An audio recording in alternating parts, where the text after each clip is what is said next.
నమస్తే వార్తలకి స్వాగతం. వివరాల్లోకి వెళితే స్వర్ణాంధ్ర 2047 సంకల్పంలో భాగంగా స్వచ్ఛాంధ్ర కార్యక్రమం ప్రతి నెల 3వ శనివారం రోజు జరుపుకుంటున్నామని, ప్రతి కార్యక్రమం స్ఫూర్తివంతంగా ఉండేందుకు నెల నెల ఒక్కో థీమ్ ను ఎంచుకుని నిర్వహిస్తున్నామని ఆంధ్రప్రదేశ్ ముఖ్యమంత్రి నారా చంద్రబాబు నాయుడు సామాజిక మాధ్యమం వేదికగా పేర్కొన్నారు. ఈసారి ఈ వ్యర్థాల సేకరణ, వాటిని సురక్షిత పద్ధతుల్లో రీసైకిల్ చేయడం థీమ్ ను ఎంచుకున్నట్లు తెలిపారు. చెత్త నుంచి సంపద సృష్టించడం ద్వారా సర్క్యులర్ ఎకానమీ సాధ్యమవుతుందని, ఈ స్వచ్ఛాంధ్ర కార్యక్రమంలో అందరూ స్వచ్ఛందంగా పాల్గొనాలని కోరారు. ఎక్కడికక్కడ ఈ వేస్ట్ సేకరణ కేంద్రాలు ఏర్పాటు చేయాలని సూచించారు.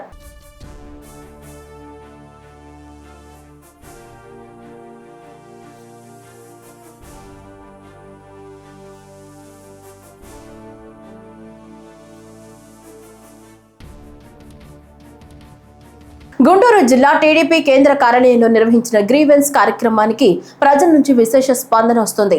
టీడీపీ అధినేత ముఖ్యమంత్రి చంద్రబాబు నాయుడు ఆదేశాల మేరకు ఈ కార్యక్రమం నిర్వహిస్తున్నారు. ప్రతిరోజు అధిక సంఖ్యలో ప్రజలు తమ సమస్యలతో కూడిన వినతులతో టీడీపీ కార్యాలయానికి విచ్చేస్తున్నారు. కార్యక్రమంలో పాల్గొన్న రాష్ట్ర హోంమంత్రి వంగల్పూడి అనిత, రాష్ట్ర యాదవ కార్పొరేషన్ చైర్మన్ నరసింహ యాదవ్ ప్రజల నుంచి అర్జీలు స్వీకరించి వాటిని పరిశీలించారు. రాష్ట్ర వ్యాప్తంగా వచ్చిన అనేక సమస్యలను పరిశీలించిన హోంమంత్రి అనిత వాటిని వెంటనే పరిష్కరించాలి అంటూ సంబంధిత అధికారులను ఆదేశించారు.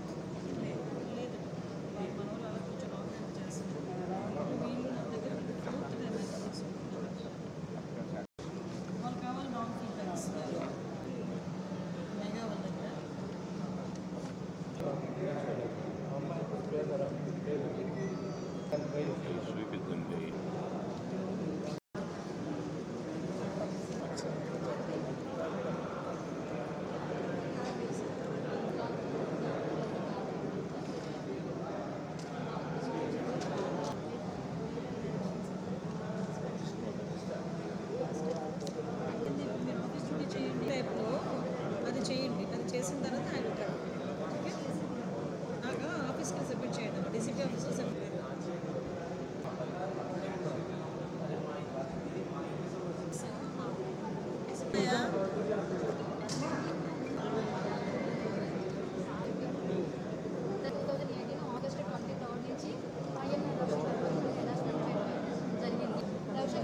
చిత్తూరు జిల్లా వ్యాప్తంగా ప్రతి మున్సిపాలిటీ, పంచాయతీ పరిధిలో ఈ వేస్ట్ మేనేజ్మెంట్ కింద స్వచ్ఛ భారత్ కార్యక్రమాన్ని నిర్వహించనున్నట్లు చిత్తూరు జిల్లా కలెక్టర్ సుమిత్ కుమార్ తెలిపారు. చిత్తూరు నగరపాలక సంస్థ కార్యాలయంలో స్వర్ణాంధ్ర స్వచ్ఛాంధ్ర కార్యక్రమాన్ని ఈ రోజు ఆయన ప్రారంభించారు. ఈ సందర్భంగా కలెక్టర్ మీడియాతో మాట్లాడుతూ, స్వచ్ఛ భారత్ లో భాగంగా రాష్ట్ర ప్రభుత్వం ప్రతిష్టాత్మకంగా స్వర్ణాంధ్ర స్వచ్ఛాంధ్ర కార్యక్రమాన్ని నిర్వహిస్తోందని, ఇందులో భాగస్వాములు కావాలని పిలుపునిచ్చారు. ప్రతి నెల గవర్నమెంట్ ఆదేశం వరకు ఒక శానిటేషన్ థీమ్ ఘోషిత చేయడం జరుగుతుంది. ఈ నెల థీమ్ ఈ waste management, electronic goods, batteries, old mobile phones recycling చేస్తే ఎన్వైరన్మెంట్ పొల్యూషన్ తగ్గుతుంది. సో ఇది అలా గవర్నమెంట్ ద్వారా ఒక థీమ్ ఇవ్వడం జరిగింది. సో ఈ థీమ్ పరంగా ప్రతి యుఎల్బిలో ఈ కార్యక్రమం చేయడం జరుగుతున్నాయి. ప్రతి పంచాయతీలో కూడా ఇప్పుడు ఈ నెల ఏప్రిల్ 19 తర్వాత మే 19 వరకు కూడా ఒక నెల ఈ కార్యక్రమం చేయడం జరుగుతుంది. ఈ కార్యక్రమం ముఖ్య ఉద్దేశం ఈ వేస్ట్ ఏమేమి జనరేట్ అవుతుంది, ఆ ఈ వేస్ట్ నుంచి మన ఎన్వైరన్మెంట్కి ఏమేమి హాని ఉంటుంది, అక్కడ సిటిజన్స్కి అవేర్నెస్ ఉండాలి, పొల్యూషన్ కూడా తగ్గాలి. సో ఈ సందర్భంగా ప్రతి యుఎల్బిలో, ప్రతి ఒక్క సెక్రటేరియట్ వార్డ్లో ఒక కియోస్క్ ఎస్టాబ్లిష్ చేయడం జరుగుతుంది. ఈ కియోస్క్లో ఎవరైనా బేసిక్లీ రావచ్చు, వాళ్ళు ఈ వేస్ట్ ఈ కియోస్క్లో జమ చేసుకోవచ్చు. శ్రీకాకుళం జిల్లా నుంచి ఉపాధి కోసం మస్కట్ వెళ్లి అక్కడే చిక్కుకున్న కార్మికుల సమస్యపై కేంద్ర పౌర విమానయాన శాఖ మంత్రి కింజారపు రామ్మోహన్ నాయుడు స్పందించారు. మస్కట్ లో పనిచేస్తున్న 9 మందికి కంపెనీ యాజమాన్యం కొంతకాలంగా ఎటువంటి జీతం ఇవ్వకుండా ఇబ్బందులు పెడుతుండటంతో కేంద్ర మంత్రి రామ్మోహన్ నాయుడు అక్కడి కార్మికులతో వీడియో కాల్లో మాట్లాడి వారికి ధైర్యం చెప్పారు. సంబంధిత అధికారులతో మాట్లాడి వారిని త్వరితగతిన స్వదేశానికి సురక్షితంగా తీసుకురావడానికి అవసరమైన చర్యలు చేపడతామని హామీ ఇచ్చారు. నమస్తే అమ్మా, ఏంటి ఇష్యూ అయింది? ఎప్పుడు వచ్చారు? 3 నెలలు అవుతుంది. అప్పుడు ఎవరి త్రూ వెళ్ళారు? ఓకే లాస్ట్ పని వేరే వేరే మాకు చెప్తాను సార్. అదే మొబైల్ డిపార్ట్మెంట్ లేదు సార్ ఇక్కడ. ఓకే ఓకే ఓకే ఇప్పుడు తెలిసింది ఈ రోజు సార్ కూడా చంద్రబాబు నాయుడు గారు కూడా ఫాలో అప్ చేయమన్నారు తొందరగా వీలైతే. ఇప్పుడు మెయిన్ ఏంటి మనకి అక్కడ ఇబ్బంది తొందరగా ఇటు మళ్ళీ ఇండియా రావడానికేనా? సార్ అవును సార్. మీరు మాకు ఎందుకంటే ఆ ఏ సమయానికి కూడా అంటే క్లీనింగ్ పెయింటింగ్ అని సరిగ్గా ఉన్నది. వేసమంటే కరెక్ట్ రాస్తారు.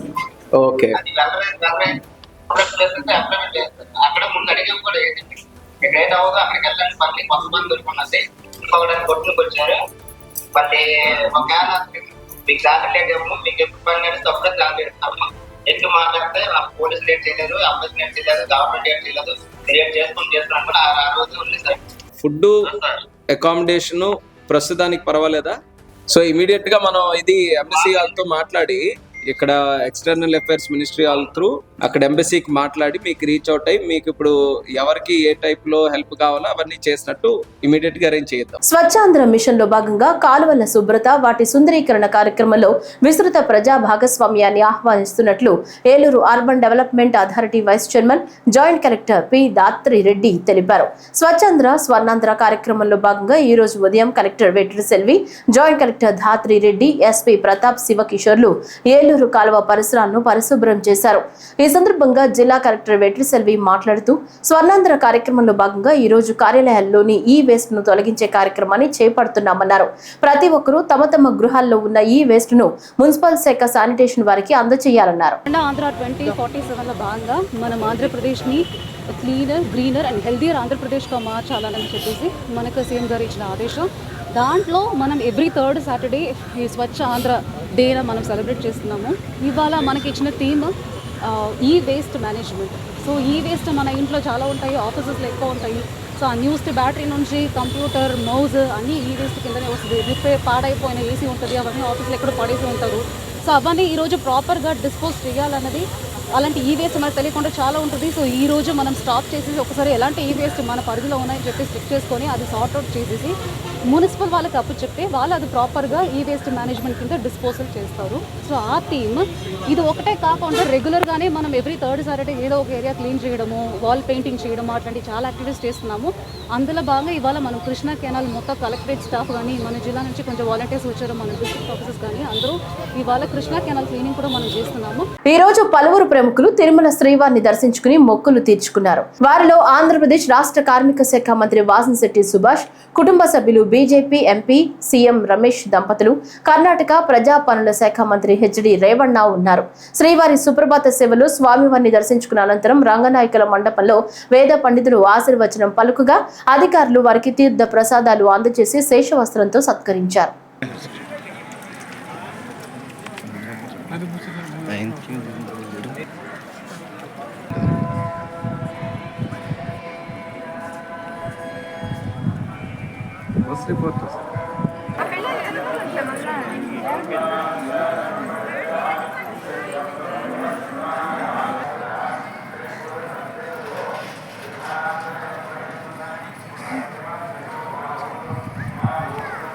మన ఇళ్లు, మన వీధి, మన గ్రామంలోని పరిసరాలను శుభ్రంగా ఉంచుకోవాల్సిన బాధ్యత ప్రతి ఒక్కరిపై ఉందని శాప్ చైర్మన్ రవినాయుడు తెలిపారు. స్వచ్ఛాంధ్ర స్వర్ణాంధ్ర కార్యక్రమంలో భాగంగా తిరుపతిలోని రాజీవ్ గాంధీ సర్కిల్లో పరిసరాలను నగరపాలక సంస్థ కమిషనర్ నారపురెడ్డి మౌర్యతో కలిసి శుభ్రం చేసిన అనంతరం మాట్లాడుతూ పరిసరాలను పరిశుభ్రంగా ఉంచడం వల్ల ఆరోగ్యంతో పాటు పర్యావరణాన్ని కాపాడుకోవచ్చన్నారు. ప్రతి ఒక్కరూ బాధ్యతగా స్వర్ణాంధ్ర స్వచ్ఛాంధ్రలో భాగస్వామ్యులు కావాలని ఆకాంక్షించారు. సమాజ హితం కోసం, నవ సమాజాన్ని స్థాపించడం కోసం 95 నుంచి అటు జన్మభూమి అయితేనేమి, పారిశుద్ధ్యం కావచ్చు, పరిశుభ్రత కావచ్చు, దాంతోపాటు ఈరోజు మన గౌరవ కమిషనర్ గారు చెప్పినట్టు వేస్ట్ ఈరోజు ల్యాప్టాప్స్ కావచ్చు, లేకపోతే ఎలక్ట్రానిక్స్ ఐటమ్స్ కావచ్చు, ఏదైతే ఈ వేస్ట్కి సంబంధించిన ఏదైతే ఉందో ఆ పరికరాలన్నీ కానీ మళ్ళీ ఎక్కడంటే అక్కడ పడేసి దానివల్ల కలుషితమయ్యే పరిస్థితి నెలకొనింది. అవి భూమిలో ఇంకిపోయే పరిస్థితి లేదు. దానివల్ల కూడా ఆ ప్రాంతం అంతా పొల్యూట్ అయ్యే పరిస్థితి ఉంది. కాబట్టి వాటితో ఏ విధంగా మళ్ళీ రీసైక్లింగ్ చేసి సమాజానికి ఉపయోగపడే విధంగా చేయాలనే కార్యక్రమానికి గతంలోనే శ్రీకారం చుట్టడం జరిగింది. దానిలో భాగంగానే మీరు అందరూ చూసే ఉంటారు, మున్సిపల్ పార్క్స్ కావచ్చు, పెద్ద పెద్ద పార్కుల్లో కూడా ఈ వేస్ట్ మేనేజ్మెంట్ ఐటమ్స్ అన్నీ తీసుకొని వాటితో ఒక బొమ్మలు కావచ్చు, లేకపోతే జంతువుల యొక్క ఆకృతి కావచ్చు, ఇతర వస్తువులను ఒక కళాత్మకంగా వాటిని తయారు చేసే కార్యక్రమానికి కూడా ఆ రోజు శ్రీకారం చుట్టింది. దాన్ని మళ్ళీ కొనసాగించాలని చంద్రబాబు నాయుడు గారు ఆదేశించడం, మంత్రి నారాయణ గారు మున్సిపల్ శాఖ ఆధ్వర్యంలో ఈ కార్యక్రమం ఈరోజు జరుగుతుంది తిరుపతిలో. రాష్ట్ర అభివృద్ధి కోసం నిరంతరం పాటుపడుతున్న ముఖ్యమంత్రి నారా చంద్రబాబు నాయుడు ఆరోగ్యం కోసం మృత్యుంజయ హోమం నిర్వహిస్తున్నట్లు రాష్ట్ర దేవాదాయ శాఖ మంత్రి ఆనం రామనారాయణ రెడ్డి తెలిపారు. నెల్లూరు జిల్లా ఆత్మకూరులో మంత్రి మీడియాతో మాట్లాడుతూ నెల్లూరు జిల్లా వ్యాప్తంగా గ్రామాన టీడీపీ ఆధ్వర్యంలో చంద్రబాబు నాయుడు జన్మదిన వేడుకలను నిర్వహిస్తామన్నారు. అనంతరం ఆత్మకూరులో వైభవంగా మృత్యుంజయ హోమాన్ని నిర్వహించనున్నట్లు వివరించారు. ఈ హోమం ద్వారా గౌరవనీయులైనటువంటి ముఖ్యమంత్రి చంద్రబాబు నాయుడు గారికి అందించాలి అనేదే మా అందరి సంకల్పం. దీనికి అవసరమైనటువంటి 7 నదుల జలాన్ని తెప్పిస్తున్నాం. ఈ హోమంలో 7 నదుల జలాన్ని తీసుకొచ్చి ఆ జలాన్ని కలశాలను పెట్టి ఇక్కడ ఈ హోమాన్ని అత్యంత ప్రతిష్టాత్మకంగా చేయడానికి ఏర్పాట్లన్నీ చేస్తున్నాం. ఆగమ పండితుల్ని, వేద పండితులందరినీ ఆహ్వానించాము. ఇప్పటికే అందరూ తెలుగుదేశం పార్టీ అభిమానులంతా అవకాశం ఉన్న వాళ్ళందరినీ రమ్మని ఆహ్వానిస్తున్నాం. అంతేకాకుండా నెల్లూరు జిల్లా, ఉమ్మడి జిల్లాలో ఉన్నటువంటి అందరు శాసనసభ్యుల్ని, పార్లమెంటు సభ్యుల్ని, మంత్రులను, ఇన్ఛార్జి మంత్రులను, ఈ జిల్లా పరిధిలో ఉన్నటువంటి నూతనంగా ఎంపిక కాబడినటువంటి ప్రభుత్వ చైర్మన్లను కూడా ఆహ్వానిస్తున్నాం. రాజకీయ లబ్ధి కోసం వైసీపీ నాయకులు ఎంతటి దిగజారుడు వ్యాఖ్యలైనా చేస్తారంటూ నంద్యాల ఎంపీ బైరెడ్డి శబరి ఘాటుగా స్పందించారు. అహోబిలం క్షేత్రంలోని మఠంలో ఎంపీ డాక్టర్ బైరెడ్డి శబరి మీడియాతో మాట్లాడుతూ తిరుపతి గోశాలలో గోవులు చనిపోతున్నాయని వైసీపీ నాయకులు రోడ్లపైన పడుకునే నిరసనలు తెలియజేస్తే నమ్మేందుకు ప్రజలు సిద్ధంగా లేరన్నారు. గత వైసీపీ పాలనలో దేవతలకు, ఆలయాల్లో ఉన్నటువంటి రథాలకు రక్షణ కరువైందని, ఈ రోజు సనాతన ధర్మం గురించి వైసీపీ నాయకులు మాట్లాడుతుంటే దయ్యాలు వేదాలు వల్లిస్తున్నట్లుగా ఉన్నాయని ఎద్దేవా చేశారు. వైఎస్ఆర్సీపీ నాయకులు కొంతమంది, పెద్ద నాయకులు కొంతమంది ఆడ తిరుపతిలో రోడ్లపైన పాపము పడుకొని ఏదో ధర్నాలు చేసుకుంటా 5 సంవత్సరాల కాలంగా సనాతన ధర్మం గుర్తుకు రాలేదు, మేము హిందువులము అని గుర్తుకు రాలేదు. కానీ ఇప్పుడు మరి రాజకీయము చేయాలని చెప్పి దేవుణ్ణి అడ్డం పెట్టుకొని రాజకీయం చేస్తున్నారు. ఏమంటారు, అసలు భూమన కరుణాకర్ రెడ్డి గారు ఆయన 5 సంవత్సరాల కాలంలో ఏం చేశారండి? ఎన్ని స్కాములు బయటపడ్డాయి, రిపోర్ట్లు ఉన్నాయి. రిపోర్ట్లలో దాదాపు ప్రతి సంవత్సరం 1,30,000 రూపాయలు అనవసరంగా ఖర్చు పెట్టారు, వేరే దానికి ఖర్చు పెట్టారు అని చెప్పి రిపోర్ట్ వచ్చింది. అట్లాగే టీటీడీ దేవస్థాన నిధులు ఏవైతే ఉన్నాయో, డబ్బులు ఏవైతే ఉన్నాయో, హుండీ డబ్బులు ఏవైతే ఉన్నాయో అవి అన్నీ కూడా డైవర్ట్ చేస్తున్నప్పుడు వీళ్ళకు గుర్తుకు రాలేదు సనాతన ధర్మం గురించి. అసలు రాడికల్ సంస్థలో ఉంటూ భూమన కరుణాకర్ రెడ్డి ఒకప్పుడు వెంకటేశ్వర స్వామి నల్లరాయి చెప్పుతో కొడితే ఏమవుతుంది అన్న వ్యక్తి నిన్న బొట్టు పెట్టుకొని ఏదో నేను హిందూవాదిని, హిందుత్వ సనాతన ధర్మం అని మాట్లాడుతుంటే మరి చాలా విచిత్రంగా ఉంది. ముఖ్యమంత్రి అమరావతిలో క్రీడా విశ్వవిద్యాలయాన్ని ఏర్పాటు చేయడానికి అన్ని ప్రయత్నాలు చేస్తున్నారని బెజవాడ ఎంపీ కేశినేని శివనాథ్ వెల్లడించారు. ఇబ్రహీంపట్నం మండలం మూలపాడలోని ఆంధ్ర క్రికెట్ అసోసియేషన్ అంతర్జాతీయ స్టేడియంలో 3 రోజుల పాటు జరిగే అమరావతి జర్నలిస్ట్ క్రికెట్ లీగ్ ను కేశినేని చిన్ని ప్రారంభించారు. ఈ లీగ్ ఆడబడుతున్న పాత్రికేయ క్రీడాకారులను ఆయన పరిచయం చేసుకుని లాంఛనంగా బ్యాటింగ్ చేశారు. అనంతరం తొలి 2 మ్యాచ్లకు శాప్ చైర్మన్ రవినాయుడుతో కలిసి టాస్ వేశారు. సెలవు అనేది లేకుండా పనిచేయాల్సిన జర్నలిస్టులు ఈ ఆహ్లాదకరమైన క్రీడలో విరామం పొందుతున్నారని కేశినేని చిన్ని వ్యాఖ్యానించారు. రాబోయే కాలంలో క్రికెట్ తో పాటు అన్ని క్రీడలు పాఠశాల స్థాయిలోనే అందరికీ చేరువ చేయాలనే లక్ష్యంతో కూటమి ప్రభుత్వం పనిచేస్తున్నట్లు ఆయన తెలిపారు. ఐపీఎల్ మనం గత 17 సంవత్సరాల క్రితం ఇదే రోజున ఐపీఎల్ స్టార్ట్ అయింది. ఆ రోజునే ఇవాళ అమరావతి ప్రీమియర్ లీగ్ జర్నలిస్టులు అందరూ కలిసి చక్కగా 2 రాష్ట్రాల తెలుగు రాష్ట్రాల్లో ఉన్న జర్నలిస్టులు అందరూ కలిసి, జర్నలిస్టులే కాకుండా అందరూ కూడా పాత్రికేయ ప్రపంచం మొత్తం కూడా ఇక్కడ 3 రోజుల పాటు ఈ టోర్నమెంట్ కండక్ట్ చేయడం చాలా ఆనందంగా ఉంది. మొన్నే చూసాం, ఎమ్మెల్యేలకి టోర్నమెంట్ శాప్ ఆధ్వర్యంలో జరిగింది, చాలా ఆహ్లాదంగా జరిగింది. నిజంగా చూస్తుంటే చాలా ఆనందంగా కూడా ఉంది. అట్లాగే మీరు కూడా చాలా ఆహ్లాదకరంగా ఇవాళ ఇక్కడ స్టార్ట్ చేయటం, తప్పకుండా మీ యొక్క అమరావతి ప్రీమియర్ లీగ్ సక్సెస్ అవ్వాలని కోరుకుంటున్నాం. తప్పకుండా సక్సెస్ అవుతుంది, ఎందుకంటే రాబోయే కాలంలో మరిన్ని టీంలు వచ్చి దీనికి మరింత శోభ రావాలని కోరుకుంటున్నాం. ఏ అవసరం ఉన్నా ఆంధ్ర క్రికెట్ అసోసియేషన్ తప్పకుండా ఈ తరపునే ఉంటుంది. నిత్య జీవితంలో చాలా బిజీగా ఉండే మీరు చాలా ఆహ్లాదకరంగా ఇవాళ ఒక క్రీడని ఉత్తేజపరంగా ఆడటానికి తీసుకుని 3 రోజులు సంతోషంగా ఉండాలని మేము కోరుకుంటున్నాం. ఎందుకంటే నిత్య జీవితం ఏ రోజు చూసినా మీకు బిజీ డేనే. ఆ బిజీ డేకి ఎంతో కొంత ఎంటర్టైన్మెంట్ కావాలి, దాన్ని క్రికెట్ రూపంలో మీకు వస్తుంది. తప్పకుండా ఈ 3 రోజులు మీరు ఒక హాలిడే మూడ్లో చక్కగా చేయాలని కోరుకున్నాం. అన్నిటికన్నా ముఖ్యంగా ఆంధ్ర క్రికెట్ అసోసియేషన్ తరఫున ఎటువంటి అవసరాలు ఉన్నా క్రికెట్కి సంబంధించిన మీ అమరావతి ప్రీమియం లీగ్కి మేము అందరం ముందుంటామని తెలియజేస్తున్నాం. ఈ ప్రాంతం రేపు రాబోయే కాలంలో క్రీడా రాజధానిగా పేరు పొందే ప్రాంతంలో మీరు ఇవాళ ఏపీఎల్ ప్రీమియర్ లీగ్ చేయబోతున్నారు. తప్పకుండా ఈ ప్రాంతంలో చక్కటి స్టేడియంలు, అంతేకాకుండా చక్కటి స్పోర్ట్స్ సిటీ వచ్చి స్పోర్ట్స్ యూనివర్సిటీ కూడా వచ్చే విధంగా గౌరవ ముఖ్యమంత్రి నారా చంద్రబాబు నాయుడు తీవ్రంగా కృషి చేస్తున్నారు. ఆ కృషిలో భాగంగానే మన గౌరవ మంత్రి నారా లోకేష్ గారు బీసీసీఐతో మాట్లాడి మన జైషా గారు ఐసీసీ చైర్మన్ జైషా గారితో కూడా మాట్లాడి ఇక్కడ మంచి స్టేడియం కావాలని అడిగారు. తప్పకుండా సహకరిస్తామని వారు చెప్పారు ప్రిలిమినరీగా. ఈ కృషి అంతా తప్పకుండా చేసి ఇక్కడ ఉన్న ఈ ప్రాంతం అంతా కూడా మంచి క్రీడా రాజధానిగా, వాళ్ళ అమరావతి రాజధానిలో ఒక క్రీడా రాజధాని కావాలి, క్రీడా రాజధాని వెలుగొందాలని కోరుకుంటున్నాం. ఈ ప్రాంతం చూస్తే చాలా చక్కగా అందంగా కొండలు కానీ ఒకవైపు నది ప్రవేశించే ప్రాంతం.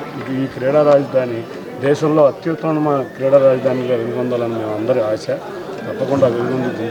మీ అందరి సహాయ సహకారాలతో రేపు రాబోయే కాలంలో ఆంధ్రప్రదేశ్ని క్రీడాంధ్రప్రదేశ్గా చేసే విధంగా శాప్ ఆధ్వర్యంలో రవినాయుడు గారి ఆధ్వర్యంలో కూటమి ప్రభుత్వం ప్రజాస్వామ్యాన్ని ఖూనీ చేసిందని వైఎస్ఆర్సీపీ నేతలు ఆగ్రహం వ్యక్తం చేశారు. కుట్రలు కుతంత్రాలతో కూటమి సర్కార్ మేయర్ పీఠం కైవసం చేసుకుందని ఆరోపించారు. కూటమి పాలనలో ధర్మం వద, సత్యం చెరలో పడిపోయిందని ఆవేదన వ్యక్తం చేశారు. విశాఖ మేయర్ పీఠం కూటమి గెలుపుపై వైఎస్ఆర్సీపీ నేతలు స్పందించారు. ఈ క్రమంలో వైఎస్ఆర్సీపీ ఉత్తరాంధ్ర రీజనల్ కోఆర్డినేటర్ కురసాల కన్నబాబు మీడియాతో మాట్లాడుతూ యాదవ మహిళకు వైఎస్ జగన్ మేయర్ పదవి ఇచ్చారని, కూటమి ప్రభుత్వం ప్రజాస్వామ్యాన్ని ఖూనీ చేస్తుందని, కుట్రలు కుతంత్రాలతో కూటమి సర్కార్ మేయర్ పీఠం కైవసం చేస్తుందని, పార్టీ మారని వైఎస్ఆర్సీపీ కార్పొరేటర్లను బెదిరించాలని చూస్తున్నారని, చావు బతుకుల మధ్య కూటమి సర్కార్ మ్యాజిక్ ఫిగర్ కు చేరుకుందన్నారు. ఈరోజు ఈ అవిశ్వాస తీర్మానం ముగిసింది. 74 మంది అవసరమైతే 74 మంది సభ్యులతో మ్యాజిక్ ఫిగర్ని చేరుకుని ఇది గెలుచుకోగలిగామని కూటమి సంబరం పడుతూ ఉంది. చావు బతుకుల మధ్య మ్యాజిక్ ఫిగర్ చేరుకున్నారు. నాకు తెలిసి చంద్రబాబు నాయుడు గారు ఎప్పుడో వైస్రాయ్ హోటల్ అప్పుడు ఇంత కష్టపడి ఉంటాడేమో. మళ్ళీ ఇన్నాళ్ళకి అన్ని శక్తుల్ని మోహరింపజేసి, అన్ని కుట్రలకి తెరదీసి, విపరీతంగా డబ్బులు ఖర్చు పెట్టి విశాఖ మేయర్ స్థానాన్ని అవిశ్వాస తీర్మానంలో గెలుచుకునేందుకు కష్టపడ్డారు. చాలా చిత్రం. రాజకీయాలకి విలువలు, విశ్వసనీయత ముఖ్యమని చెప్పే జగన్మోహన్ రెడ్డి గారికి విలువలు లేవు, విశ్వసనీయత లేదు. మేము ఏం చేసినా కూడా మమ్మల్ని ఆమోదించే మా సొంత ప్రచార సాధనాలు ఉన్నాయన్న ఒకే ఒక కారణంగా చంద్రబాబు నాయుడు గారు ఇవాళ విచ్చలవిడి రాజకీయం చేస్తూ ఉన్నారు. యాదవ సామాజిక వర్గానికి చెందిన ఒక విద్యాధికారులను తీసుకుని ఏ రాజకీయ నేపథ్యం లేకపోయినా కూడా విశాఖపట్నం లాంటి ప్రతిష్టాత్మకమైన కార్పొరేషన్కి మేయర్గా కూర్చోబెట్టిన జగన్మోహన్ రెడ్డి గారికి కుట్రలకి కుతంత్రాలకి తెరదీసి ఒక బీసీ మహిళని ఇవాళ ఆ సీట్లోంచి దింపేసిన చంద్రబాబు నాయుడు గారికి మధ్య ఎంత తేడా ఉందో ఇవాళ ఈ రాష్ట్రంలో ఉన్న అన్ని వర్గాలకి అర్థమైందని మేము అనుకుంటూ ఉన్నాం. ఒక మహిళ పట్ల అత్యంత దారుణంగా వ్యవహరించిన దాచేపల్లి సిఐ పొన్నూరు భాస్కర్ పై వెంటనే చర్యలు తీసుకోవాలని డిమాండ్ చేశారు మాజీ మంత్రి అంబటి రాంబాబు. సోషల్ మీడియాలో పోస్టు పెట్టిందని పాలేటి కృష్ణవేణిని అరెస్టు చేసి ఆమెపై వ్యభిచారం కేసు పెడతానని బెదిరించడం ఏంటి అని ప్రశ్నించారు. సోషల్ మీడియా కేసులో అరెస్ట్ అయి గుంటూరు జిల్లా జైల్లో రిమాండ్లో ఉన్న పాలేటి కృష్ణవేణిని ములాఖత్ ద్వారా వైఎస్ఆర్సీపీ నేతలు Ambati Rambabu, Dontireddy Vemareddy, party legal cell ప్రతినిధులు పరామర్శించారు. మాజీ ఉపరాష్ట్రపతి వెంకయ్యనాయుడు గారి ఇంట్లో ఒక ఫంక్షన్ సందర్భంగా కొంతమందికి ఆకుల్లోనూ కొంతమందికి కంచాల్లోనూ వెండి కంచాల్లోనూ పెట్టారు. ఇది సరైనటువంటి విధానం కాదు అనేది ఆ ట్వీట్ సారాంశం. దాని మీద మార్చిలో కేసు రిజిస్టర్ చేశారు. నిన్న ఆమెని తీసుకొచ్చి కోర్టులో ప్రొడ్యూస్ చేశారు. ఇవాళ మాకు లోపలికి వెళ్ళినప్పుడు అర్థమైంది ఏంటంటే, మేము ముగ్గురం లోపలికి వెళ్ళాం. మాధవి గారు అడ్వకేట్ గారు, అదేవిధంగా వేమారెడ్డి గారు మంగళగిరి సమన్వయకర్త. మేము వెళ్ళినప్పుడు ఆమె పాపం బావురుమని ఏడ్చేసింది. ఏడ్చి ఆమె చెప్పిన మాటలు వింటే మాకు కూడా కళ్ళ నీళ్ళ పర్యంతం అయ్యాం. ఆమె చెప్పింది ఏంటంటే, సాయంత్రం 5:30కి అరెస్ట్ చేశారు. అక్కడి నుంచి సుమారుగా 9-10 మధ్యలో దాచేపల్లి పోలీస్ స్టేషన్కి తీసుకొచ్చారు. అక్కడి నుంచి 3 గంటల వరకు నన్ను ఇంటరాగేట్ చేశారు. 3 గంటల తర్వాత కూడా భోజనం పెట్టలేదు, మంచినీళ్ళు ఇవ్వలేదు. 17వ తారీఖు ఉదయం మాత్రమే టిఫిన్ పెట్టారు. ఎంత దారుణమండి ఇది. పోలీస్ కస్టడీలోకి తీసుకొని 24 గంటల లోపు కోర్టులో ప్రొడ్యూస్ చేయవలసినటువంటి బాధ్యత ఉన్నప్పుడు ఆ 24 గంటల్లో మంచినీళ్లు, ఫుడ్డు ఏర్పాటు చేయవలసిన బాధ్యత పోలీస్ అధికారులకు ఉండదా? ఎంత దారుణం ఇది. 12 గంటల పైచలకు ఆమెకి భోజనం పెట్టలేదు.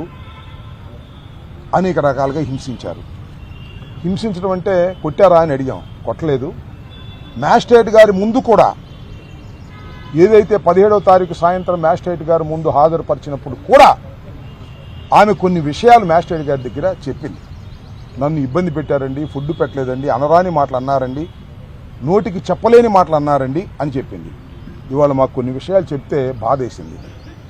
ఏమ్మా నువ్వేం పెద్ద గొప్ప అనుకుంటున్నావా? నువ్వు ఆ మాటలు చెప్పొచ్చో చెప్పకూడదో కూడా నాకు తెలియదు. ఎక్కడ పడితే అక్కడ పడుకునేదానివి. నీకు పెద్ద పెద్దోళ్ళు వస్తారా? ఎవడు రాడివాళ్ళ, ఏ ప్లేటర్ రాడివాళ్ళ? వస్తే నేను చూస్తాను.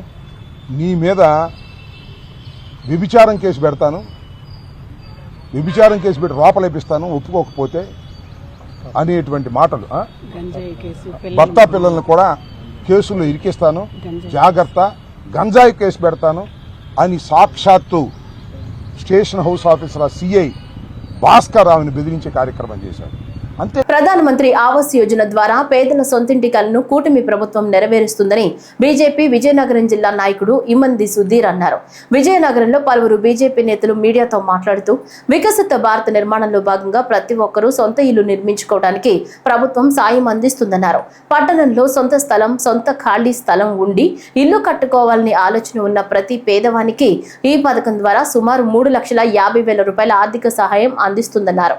ప్రధానమంత్రి ఆవాస్ యోజన PMAY 2.0 అనే ఈ పథకం ద్వారా పేద ప్రజల ఇంటి సొంత ఇంటి కలను సాకారం చేసుకోవాలనే ఒక సంకల్పంతో వికసిత భారత్ లక్ష్యంగా, అలాగే ఆంధ్రప్రదేశ్లో కూడా వికసిత ఆంధ్రప్రదేశ్ అనే లక్ష్యంతో ఆంధ్రప్రదేశ్ ప్రజలందరితో పాటు విజయనగరం ప్రజలకి, ముఖ్యంగా విజయనగరం అర్బన్ ప్రజలకు సొంత ఇంటి, సొంత స్థలం ఉన్న వాళ్ళకి కేంద్ర ప్రభుత్వం అలాగే రాష్ట్ర ప్రభుత్వం పూర్తి సహకారాలతో మీ యొక్క సొంత ఇంటిని నిర్మించుకోవడానికి పూర్తి సహకారాలు అందిస్తున్నాయని ఈ సందర్భంగా తెలియజేస్తున్నాం. ఈ పథకం యొక్క ముఖ్య ఉద్దేశం ఏంటంటే ప్రధానమంత్రి ఆవాస్ యోజన 2.0లో కేంద్ర ప్రభుత్వం 2,50,000, రాష్ట్ర ప్రభుత్వం ₹1,00,000 పూర్తి సబ్సిడీతో మీకు ఆర్థిక సహాయం అందిస్తుందని మేము తెలియజేస్తున్నాం. కాబట్టి విజయనగరం పుర ప్రజలందరూ కూడా మీకు దగ్గరలో ఉన్న వార్డు సచివాలయాల్లో ఉన్న ఇంజనీరింగ్ సెక్రటరీని సంప్రదించి సంబంధిత డాక్యుమెంట్లు ఇచ్చి ఈ PMAY రిజిస్ట్రేషన్ ప్రధానమంత్రి ఆవాస్ యోజన పథకంలో రిజిస్ట్రేషన్ చేసుకొని జ్యోతిర్లింగ క్షేత్రమైన కేదార్నాథ్ ఆలయాన్ని భక్తుల దర్శనార్థం మే 2వ తేదీన తెరవనున్నారు. ఈ విషయాన్ని బద్రీనాథ్ కేదార్నాథ్ ఆలయ కమిటీ వెల్లడించింది. బద్రీనాథ్ ఆలయాన్ని మే 4 నుంచి భక్తుల కోసం తెరవనున్నట్లు వెల్లడించారు. పరమేశ్వరుడి పవిత్ర ఆలయాలైన 12 జ్యోతిర్లింగాల్లో కేదార్నాథ్, బద్రీనాథ్ ఆలయాలు కూడా ఉన్నాయి. చార్ధామ్ యాత్రలో ఈ దేవాలయాలు సందర్శన భాగంగా ఉంటాయి. ఏటా దేశంలోని వివిధ ప్రాంతాల నుంచి లక్షల మంది భక్తులు కేదార్నాథ్, బద్రీనాథ్ ఆలయాలను సందర్శించి పరమేశ్వరుని దర్శించుకుని ప్రత్యేక పూజలు చేస్తుంటారు.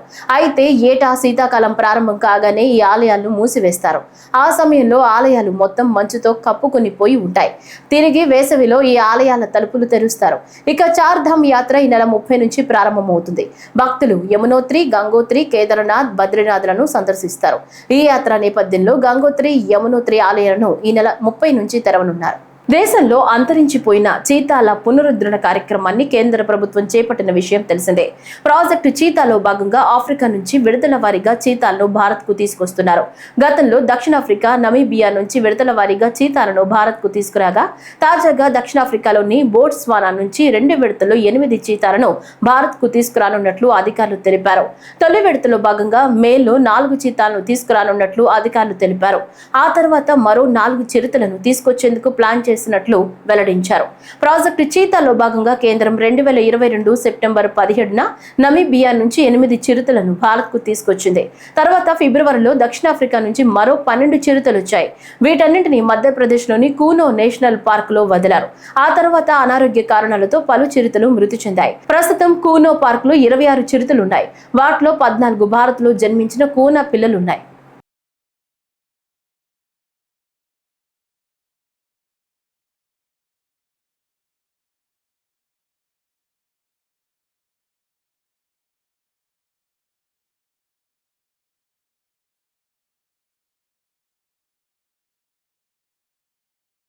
బాపట్ల జిల్లా రేపల్లె పట్టణంలోని అహ్మదియా ఎడ్యుకేషన్ వెల్ఫేర్ సొసైటీ కార్యాలయంలో మార్చిలో జరిగిన సీనియర్ ఇంటర్మీడియట్ ఫలితాల్లో వివిధ కళాశాలలో చదువుతున్న విద్యార్థులు 10 మంది ఉర్దూలో 100కు 99 మార్కులు సాధించిన సందర్భంగా విద్యార్థులను అభినందన కార్యక్రమం ఏర్పాటు చేశారు. ఈ సందర్భంగా స్థానిక Ahmadiyya educational and welfare society secretary Syed Taher Ahmed మాట్లాడుతూ సెకండ్ లాంగ్వేజ్ తీసుకుని చదువుతూ ఉర్దూలో ప్రతిభ చాటి స్టేట్ ఫస్ట్ వచ్చిన 10 మంది విద్యార్థులను అభినందించారు. గత 15 సంవత్సరాలుగా వివిధ కళాశాలలో ఉర్దూ అధ్యాపకునిగా పనిచేస్తున్న సయ్యద్ అక్బర్ ను ప్రత్యేకంగా అభినందించారు. Repalle Ahmadiya education and welfare society తరఫున ప్రత్యేకంగా అభినందనలు తెలియజేస్తున్నాం. రాష్ట్ర స్థాయిలో జరిగినటువంటి ఆంధ్రప్రదేశ్ ఇంటర్మీడియట్ పబ్లిక్ ఎగ్జామినేషన్స్లో సెకండ్ ఇయర్లో రాష్ట్ర స్థాయిలో మన రేపల్లపట్నంలో వివిధ కళాశాలలో చదువుతున్నటువంటి విద్యార్థులు ఉర్దూలో 100కు 99 మార్కులు సాధించి అత్యుత్తమ ఫలితాలు సాధించినటువంటి ప్రతిభ కనబట్టి ఆ విద్యార్థులని ఈ సందర్భంగా అభినందిస్తూ రేపల్లి పట్టణ Ahmadiya education and welfare society తరఫున అదేవిధంగా రేపల్లి ప్రెస్ క్లబ్ తరఫున ప్రత్యేక అభినందిస్తూ ఈ కార్యక్రమాన్ని ఏర్పాటు చేయడం జరిగింది. విద్యార్థులకు ప్రత్యేక అభినందన తెలియజేస్తూ ఉన్నాం. పట్టణంలో వివిధ కళాశాలల్లో ఉర్దూ అధ్యాపకుడిగా పనిచేస్తూ విద్యార్థుల అదేవిధంగా తోటి అధ్యాపకుల మన్ననలు పొందుతూ రాష్ట్ర స్థాయిలో ఎంతో మంది విద్యార్థుల్ని ఉర్దూలో అభ్యున్నతికి కృషి చేస్తూ ఉర్దూ అభివృద్ధికి తోడ్పడుతూ విద్యార్థుల్ని ఉర్దూ అనేటువంటి భాషకు వాళ్ళు ప్రాచుర్యం పొందే విధంగా తయారు చేయడానికి ముఖ్య కారకులు మన ఉర్దూ ఉపాధ్యాయులైన అక్బర్ గారిని ప్రత్యేకంగా అభినందిస్తూ రానున్న రోజుల్లో రాష్ట్ర ప్రభుత్వం కూడా అటు కేంద్ర ప్రభుత్వం కూడా విద్యారంగంలో చేస్తున్నటువంటి సంస్కరణలో భాగంగా ఉర్దూకు కూడా ఎక్కువ ప్రాముఖ్యత ఇచ్చే విధంగా ప్రభుత్వం కృషి చేస్తున్నటువంటి ఈ తరుణంలో ఉత్తమ ఉపాధ్యాయులు కూడా అవార్డులు ఇస్తున్నటువంటి ఈ తరుణంలో మన ఉర్దూ ఉపాధ్యాయులైనటువంటి అక్బర్ గారు చేస్తున్నటువంటి విద్యారంగాన్ని చేస్తున్నటువంటి కృషిని అభినందిస్తూ అఖిల భారత యువజన సమైక్య 17వ జాతీయ మహాసభలు తిరుపతి నగరంలో మే 15వ తేదీ నుంచి 18వ తేదీ వరకు జరుగుతాయని ఏఐవైఎఫ్ జిల్లా కార్యదర్శి షేక్ వలీ తెలిపారు. కొత్తపేటలోని సిపిఐ కార్యాలయంలో జాతీయ మహాసభల గోడ పత్రికలను ఆవిష్కరించిన అనంతరం మీడియాతో మాట్లాడుతూ జాతీయ మహాసభలకు దేశ నలుమూలల నుంచి ఏఐవైఎఫ్ ప్రతినిధులతో పాటు జాతీయ నాయకత్వం పాల్గొంటుందని, యువతను చైతన్యపరచడం, యువతలో సామాజిక స్పృహను పెంపొందించడమే ఈ మహాసభల ప్రధాన లక్ష్యమన్నారు. మే 15వ తేదీన తిరుపతి నందు జరగబోయే యువతి యువకుల భారీ ప్రదర్శన కార్యక్రమంలో గుంటూరు జిల్లా నుంచి వందల సంఖ్యలో యువకులు పాల్గొని భారీ ప్రదర్శన కార్యక్రమం జయప్రదం చేయాలని పిలుపునిచ్చారు. అఖిల భారత యువజన సమాఖ్య ఏఐవైఎఫ్ జాతీయ మహాసభలు వచ్చే నెల మే 15 నుంచి 18 వరకు తిరుపతి నగరంలో జరగబోతూ ఉంది. ఈ యొక్క మహాసభల్లో దేశవ్యాప్తంగా ఉన్న జాతీయ నాయకులు, అదేవిధంగా అనేక మంది ప్రముఖులు కూడా ఈ యొక్క జాతీయ మహాసభల్లో పాల్గొనబోతూ ఉన్నారు. ముఖ్యంగా ఈ యొక్క జాతీయ మహాసభల ముఖ్య ఉద్దేశము దేశవ్యాప్తంగా ప్రభుత్వ రంగ సంస్థలు ఏదైతే ఖాళీగా ఉన్నా ప్రతి సంవత్సరం నేను అధికారంలో రాగానే నరేంద్ర మోడీ గారు 2 కోట్ల ఉద్యోగాలు భర్తీ చేస్తానని ఏదైతే హామీ ఇచ్చారో ఆ హామీ, అదేవిధంగా రాష్ట్రంలో ఈ యొక్క ఎన్డీఏ ప్రభుత్వం అధికారంలో రానప్పుడు నారా లోకేష్ గారు యువగలం ప్రతి పాదయాత్రలో నేను అధికారంలో రాగానే ప్రతి జనవరిలో నేను జాబ్ క్యాలెండర్ ఇస్తాను, ఇవ్వకపోతే మా కాలర్ పట్టుకొని అడగండి అని చెప్పిన ఈ యొక్క నారా లోకేష్ గారు ఈనాడు అధికారంలోకి వచ్చారు. కానీ అధికారంలోకి వచ్చిన తర్వాత ఉద్యోగాలు ఎవరికి ఇచ్చుకున్నారంటే ఈ యొక్క చంద్రబాబు గారు, అదేవిధంగా వాళ్ళ కొడుకైన ఇప్పుడు నారా లోకేష్ గారు మంత్రి పదవి పొందారు.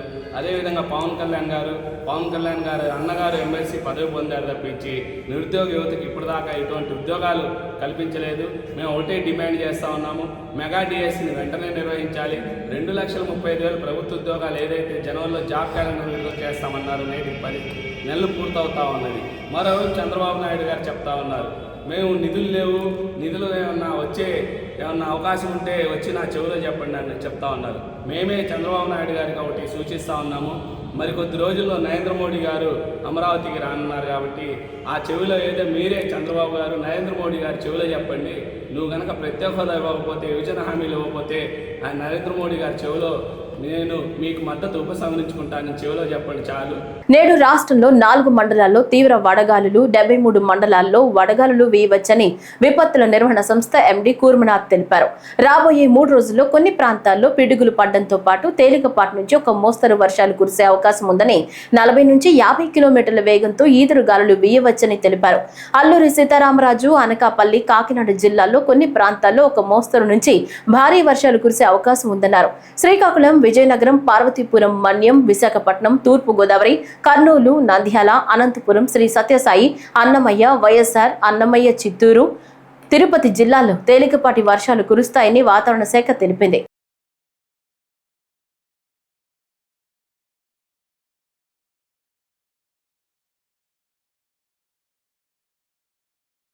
ఈ వార్తలు ఇంతటితో సమాప్తం. నమస్కారం.